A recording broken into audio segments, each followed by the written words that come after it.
café.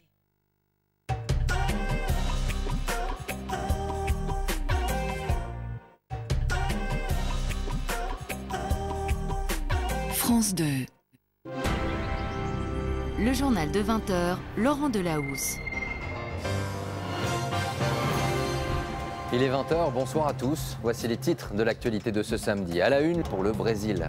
Enfin, c'est une histoire d'amour qui dure entre un groupe et son public. Indochine sera au Stade de France dans quelques jours. 2 dates et un spectacle une fois encore très attendu. Le chanteur Nicolas Sirkis est l'invité de ce samedi. À tout à l'heure. Voilà pour les titres de l'actualité. Bonsoir à tous. Et la Normandie a donc aujourd'hui encore célébré ce 70e anniversaire du débarquement. Des milliers de personnes s'étaient donné rendez-vous sur les plages d'Arromanches, les yeux rivés vers le ciel pour observer le passage de la patrouille de France. Résumé de la journée avec Clément Le Goff et Chloé Cormery. À suivre dans un instant, notre carte postale du samedi nous emmènera ce soir dans le Luberon, direction Gordes, dans la vallée d'Apt. Un samedi de sport, finale dames de Roland-Garros. Et puis quel visage aura l'équipe de France de football au Brésil, privée de Franck Ribéry. Enfin, le groupe Indochine a rendez-vous au Stade de France dans quelques jours. La saga continue. Son leader, Nicolas Sirkis, nous racontera tout cela dans quelques minutes. Mais d'abord, le coup de chaud sur une grande partie du pays aujourd'hui. C'est un groupe qui fait figure d'exception en ces temps où rien ne dure, où le succès passe sans laisser de traces. Indochine est la preuve du contraire. Né dans les années 80, il se produira dans un Stade de France plein dans quelques semaines. Rendez-vous avec son public, ses fans, les fidèles, les historiques et les nouveaux. Alors comment expliquer un tel succès? A-t-il vraiment la réponse? Avec nous ce soir le chanteur, guitariste et parolier Nicolas Sirkis. Bonsoir. Et bonsoir. Et merci d'être avec nous. Vous avez la réponse à cette question de savoir ce temps qui passe et puis vous êtes toujours là. Ça marche, il y a du monde. Ça, c'est difficile. Oui, c'est compliqué de répondre à ça, de savoir un peu. Enfin, moi, je me dis tous les jours qu'on a une chance incroyable et énorme d'avoir, au bout de tant d'années, d'avoir toujours un public qui nous et créer suit. ce lien de génération en génération aussi. Alors oui, moi, j'ai pas l'impression d'avoir créé quoi que ce soit, donc c'est d'autant plus un cadeau, quoi.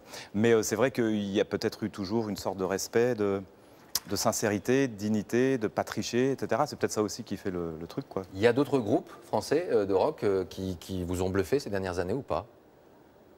Joker. Joker, d'accord. Je m'y attendais un petit peu. Non, si, il y a vachement de bons groupes en France. Hein, ouais, quand même. Oui, c'était le contre-Joker, c'était histoire de préparer d'être un truc. Ouais.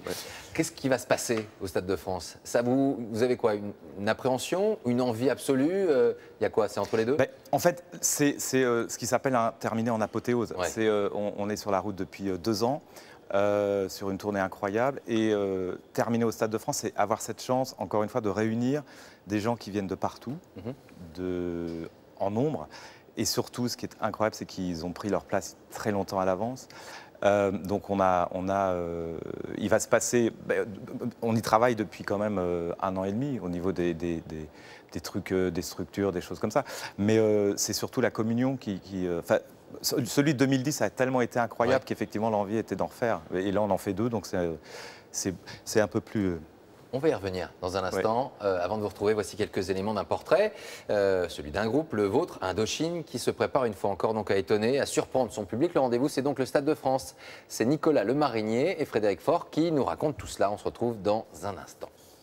Je n'ose ici te voir, je n'ose ici te croire. Les tubes du dernier album, les succès des années 80...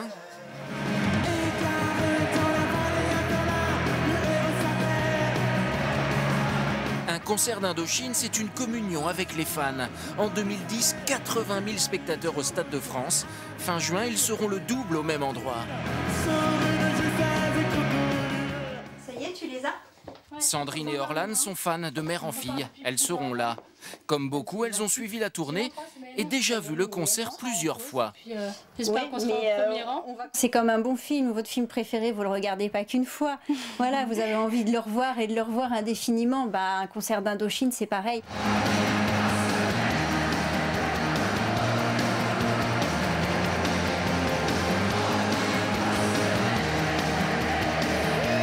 J'aime bien les chansons des débuts, elles me font danser.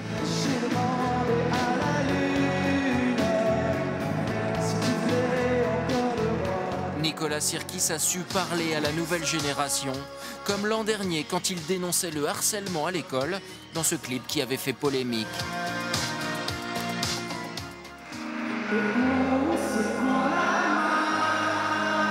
30 ans après les débuts d'Indochine, l'histoire d'amour avec le public dure toujours.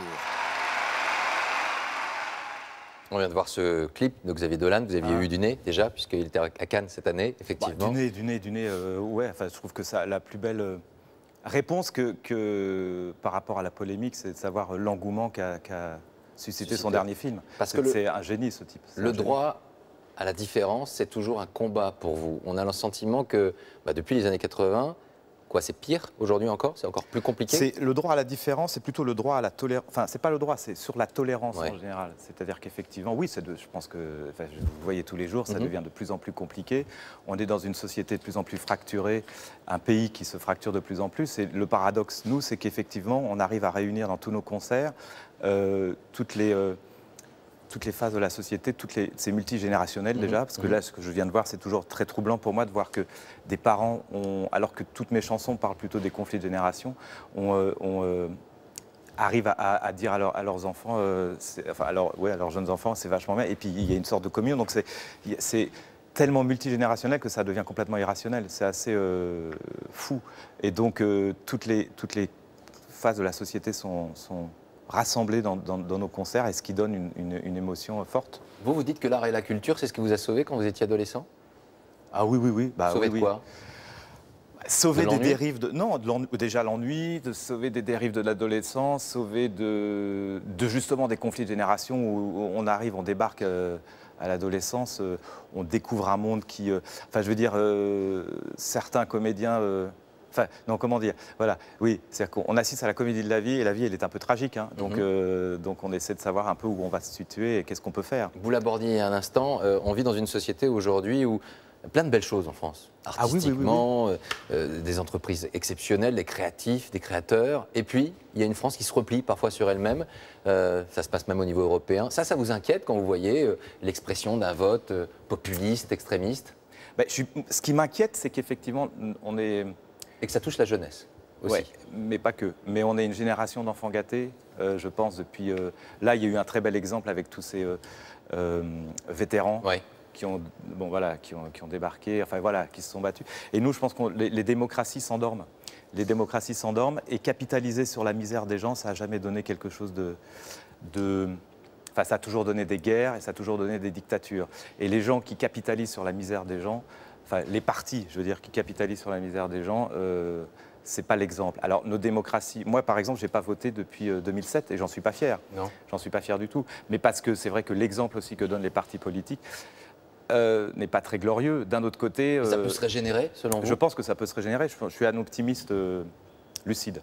C'est-à-dire qu'il n'y a pas un premier parti de France. Le premier parti de France, c'est le parti abstentionniste. Donc, c'est ça qu'il faut peut-être réfléchir et peut-être bouger de ce côté-là. On parlait d'adolescence, on dit de vous, et c'est vrai qu'il y a quelques minutes, on me le disait, que vous paraissez toujours aussi jeune, aussi adolescent. Est-ce qu'il y a un secret à ce côté Peter Pan quand même?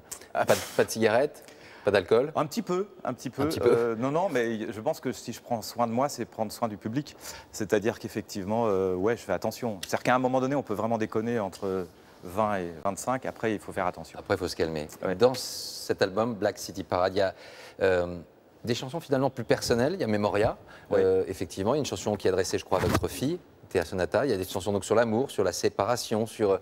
Il y avait ce besoin aussi, avec le temps qui passe, de dire des choses à ceux que vous avez aimés, que vous aimez toujours. C'est-à-dire que à un moment donné, au bout de 33 ans, où je me suis consacré vraiment à 100% à ce groupe, il est arrivé un besoin de m'exprimer, parce que le fait d'être tout le temps en tournée, j'aime pas trop moi les chanteurs qui disent c'est difficile. On a une chance énorme. Mais là, j'avais eu des petits soucis dans ma vie privée que j'ai, à mon avis, l'écriture, m'a donné la solution pour adresser quelques messages. Adresser quelques messages. Qu'est-ce qui va se passer au Stade de France? Juste un Stade de France, ça va être un petit élément, parce que je sais qu'il y en a qui nous regardent ce soir et qui ont envie de savoir. Non, mais il y aura plein de surprises.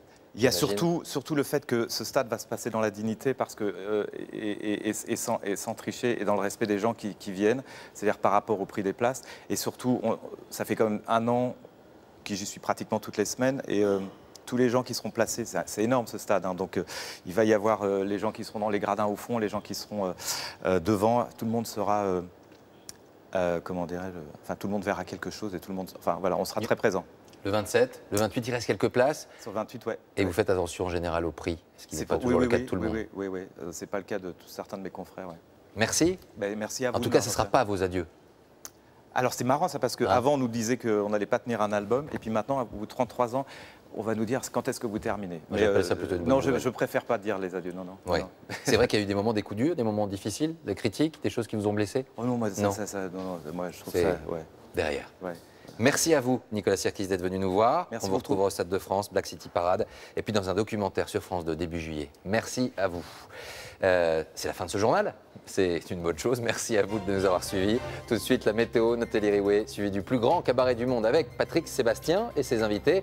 J'aurai quant à moi le plaisir de vous retrouver demain dès 13h et pour 13h15 le dimanche à 20h, toute l'actualité. Et puis un invité, le comédien Pierre Richard. Merci à vous et à demain.